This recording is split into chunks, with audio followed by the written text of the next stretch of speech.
തൃശൂർ എരുമപ്പെട്ടി കടങ്ങോട് പാറപ്പുറത്തുനിന്ന് തലയോട്ടിയും അസ്ഥികളും കണ്ടെത്തി. സ്വകാര്യ വ്യക്തിയുടെ പറമ്പിൽ നിന്നാണ് അവശിഷ്ടങ്ങൾ കണ്ടെത്തിയത്. 3 മാസങ്ങൾക്ക് മുൻപ് കാണാതായ പ്രദേശവാസിയായ കൃഷ്ണന്റേതാണ് തലയോട്ടിയും അസ്ഥിയുമെന്നാണ് നിഗമനം. കൃഷ്ണൻ തൂങ്ങി മരിച്ചതാകാമെന്നതിനുള്ള തെളിവുകളും കണ്ടെത്തിയിട്ടുണ്ട്.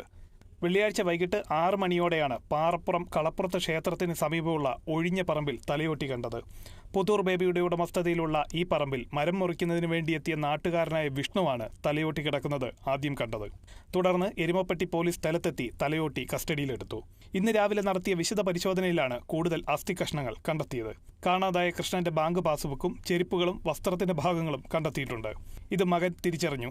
പറമ്പിലെ മാവിൽ തൂങ്ങി മരിച്ചതാകാമെന്നാണ് പോലീസിന്റെ നിഗമനം. മരത്തിന്റെ കൊമ്പിൽ പൊട്ടിയ കയറിന്റെ കഷ്ണം തൂങ്ങിക്കിടക്കുന്നുണ്ട്. മരത്തിന് താഴെ മുടിയും എല്ലിൻ കഷ്ണങ്ങളും കിടക്കുന്നുണ്ട്. പഴകി ജീർണിച്ച മൃതദേഹം പൊട്ടി താഴെ വീഴുകയും തുടർന്ന് പന്നിയും കുറുനരി, നായ ഉൾപ്പെടെയുള്ള മൃഗങ്ങൾ കടിച്ചു വലിച്ചതിനെ തുടർന്നാകാം അസ്ഥി കഷ്ണങ്ങളും തലയോട്ടിയും പറമ്പിൽ ചിതറിക്കിടക്കാൻ ഇടയാക്കിയതെന്നാണ് പോലീസ് പറയുന്നത്. കൃഷ്ണന്റെ ഭാര്യ ശാരദ കഴിഞ്ഞ ഡിസംബറിൽ മരിച്ചു. അഭിലാഷാണ് മകൻ. ഇടയ്ക്ക് നാട് വിട്ടുപോകുന്ന സ്വഭാവക്കാരനാണ് കൃഷ്ണൻ. അതുകൊണ്ട് തന്നെ കാണാതായപ്പോൾ ഇത്തരത്തിൽ പോയതാകാമെന്നാണ് വീട്ടുകാർ ധരിച്ചത്. Scientific officer MS Shamna, finger print inspector KP Balakrishnan എന്നിവരുടെ നേതൃത്വത്തിലുള്ള വിദഗ്ധ സംഘമാണ് പരിശോധന നടത്തിയത്. Kerala vision news, Thrissur.